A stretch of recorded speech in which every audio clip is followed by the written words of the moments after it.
ni ñuy instauré waaye tamit démocratie nekkul ne ku wax sa xalaat ñu jàpp tëj de même su fekkee arrangé wuñ déedéet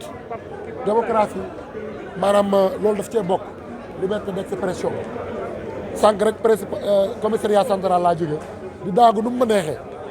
xam ni garde à vue yi jeex na tant que maa ngi tegu ci yoon xam ni mandat de dépôt yi jeex na tant que maa ngi tegu ci yoon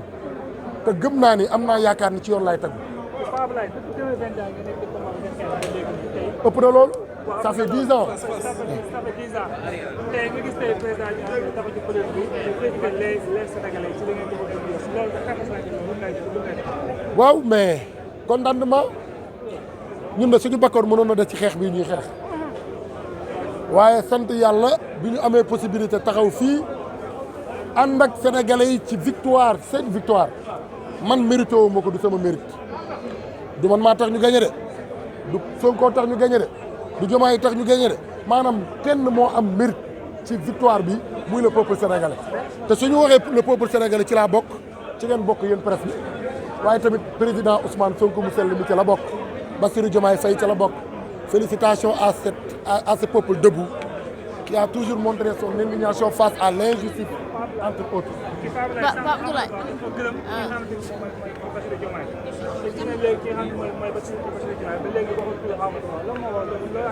ah loolu da nga ko laaj Bassirou Diomaye je suis pas Bassirou.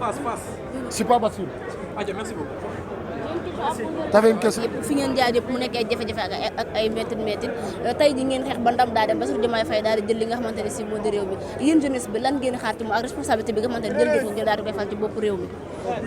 lu ñuy xaar ci moom mooy projet bu mu ñu dëgtal lu ñuy xaar ci moom muy mu réaliser amul problème incha allah lu ñuy xaar ci moom mooy mu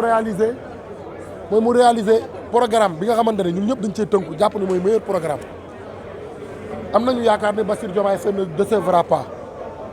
parce qu'il n'a pas le droit de décevoir on s'est beaucoup battu pour un projet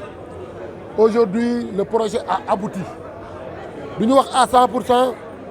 mais projet bi pour mu mën a aboutir fallait que ñu jot ci nguur yàlla dénk nañu nguur ñu ngi ñaan yàlla ay yi nga xamante ne daanaka mooy topp nguur yu bëri mu bañ ñoo dal ànd ak suñu xel am la tête sur les épaules les pieds sur terre pour mën a boole ñëpp nag parce que Diomaye léegi désormais il est le président de tous les Sénégalais na boole ñëpp uuf ñëpp njaboote ñëpp waaye ceci ne veut pas dire que ni y aura une impunité de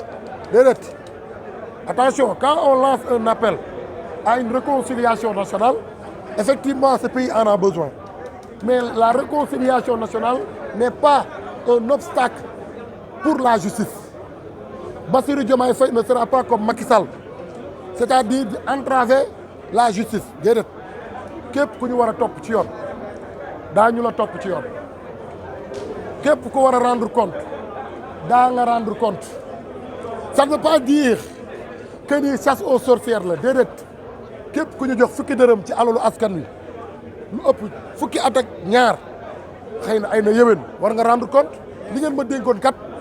nii la tolloon fii laa ko dugal lii fii laa ko dugal lii moo ci des loolu mooy rendre compte maintenant su fekkee da nga am loo jàddal te yoon tere la ko mais bu boobaa su yoon dalee sa kaw bu kenn wax ni chasse aux sorcières moo am ñi jàppoon ay doomu jàmbur ay jëkkëru jàmbur di torturer di dóor di damm jàpp leen tëj leen ci lu tegul fenn mais ñooñu dañoo war a rendre compte ñi jàpp ay doomu jàmbur boom leen rey leen ñooñu suñ leen woowee devant la justice pour ñuy rendre compte ay na yéwén bu kenn wax ni chasse aux sorcières la déedéet. loi d'amnistie bi ne couvre pas les faits de torture moi j'ai été victime de torture on avait déjà enclenché des procédures judiciaires mais damaa gëmoon ni du leeree ci nguuru Macky Sall mais comme de nguur bu bees bu ñu am yaakaar ñëw na am nañu yaakaar ni loi d'amnistie bi comme te champ d'application torture yi bokk ci ah ñi nga wax Pape Malick Ndour na waaj ñi nga wax ay nervi Pape Malick Ndour nañu waaj ñi nga wax Antoine Félix Diome bi taxaw devant tous les Sénégalais ne dañu maa jàpp man bëggoon taal benn kër responsable na indi ay preuves ñi ngi ñaan le futur ancien procureur de la République Abdou Karim Diop noonu la Abdou Karim Diop na waaj parce que c'est un magistrat soumis malheureusement ñi ngi waaj ñi ngi ñaax tamit le doyen le juge Mamadou Seck nga xamante ne doon jàpp doomu jaamu di dugal ci kaso bi ci lu mu tegul peine xëy na moom tamit war na joxe ay explication ñi mu jàpp tëj leen 9 mois woowu leen enquête waxuñu leen lii lañ leen di toppee lu dul dañ koo sant mu def alors qu'un magistrat du siège est protégé loolu du cëram gàcce la tey njabootam ak ay futur ak ay sëtam di am leçon bii ñu koy gis ci moom gàcce la moo tax lu dul dëgg du yàgg ñu ngi leen di sant di leen gërëm yéen presse bi seen liggéey rafet na jërë ngeen jëf. indiscipline bi pëccëxoo bi yàqu-yàqu bi il faut que ça cesse. On ne peut pas bâtir un pays dans le désordre et dans l'indiscipline. Donc le patriotisme boobu ñu wax mooy tax ñu dem tabaxaat les programmes scolaires mooy tax ñu tabaxaat tout ce qu'il faut pour que le Sénégalais redevienne un porteur de valeurs et de vertus. wax nañu souveraineté ou souverainisme, ça nous permettra de reprendre en main notre économie. Nous avons un secteur privé qui est très fort, qui est dynamique, mais qui n'a pas été soutenu. Le secteur privé a été laissé pour compte par les politiques publiques. Notre État a préféré, le gouvernement, donner tout ou appuyer le secteur privé international plutôt que le secteur privé sénégalais. Nous allons ouvrir les vannes. On va certainement attirer l'investissement étranger parce que c'est aussi bon pour nous. Mais comme l'a dit le président Bassirou Diomaye Faye, il nous faudra une coopération gagnant-gagnant. Une coopération basée sur le respect réciproque, sur le respect de notre tradition et de nos us et coutumes, mais sur le respect de l'intérêt du Sénégal. Tous ceux qui viendront investir dans notre pays seront accueillis à bras ouverts. Mais il faut qu'ils respectent nos lois. On combattra la corruption, on assurera la justice économique, on assurera la légalité et l'équité territoriale et l'équité sociale. Les ressources naturelles du Sénégal serviront principalement les Sénégalais et leurs intérêts. Les ressources spirituelles et morales du peuple sénégalais serviront aussi à rebâtir la citoyenneté dont je viens de parler. Les ressources de tous les domaines, de toute nature et de toute forme seront également utilisées et mobilisées pour le bien et le salut du peuple sénégalais. Il l'a aussi dit dans son discours, nous travaillerons inlassablement dans le cadre de la CEDEAO à reconstruire la CEDEAO des peuples. Loin de la CEDEAO des chefs d'État seuls ou de la CEDEAO institutionnelle, le Sénégal sera le porteur et le moteur de la CEDEAO des peuples pour que chaque citoyen de cette communauté régionale se sente chez lui dans l'espace régional. Nous travaillerons à rassurer et assurer la paix dans l'espace, à lutter contre toutes les formes de terrorisme et d'intégrisme pour que la paix règne et revienne. Nous allons consolider l'unité africaine pour que l'Afrique continue de compter dans le monde. Voilà, entre autres, les éléments fondamentaux qui viendront s'ajouter à cette réforme importante sur la refondation des institutions, basée sur les conclusions des assises nationales et les recommandations de la commission de réforme des institutions.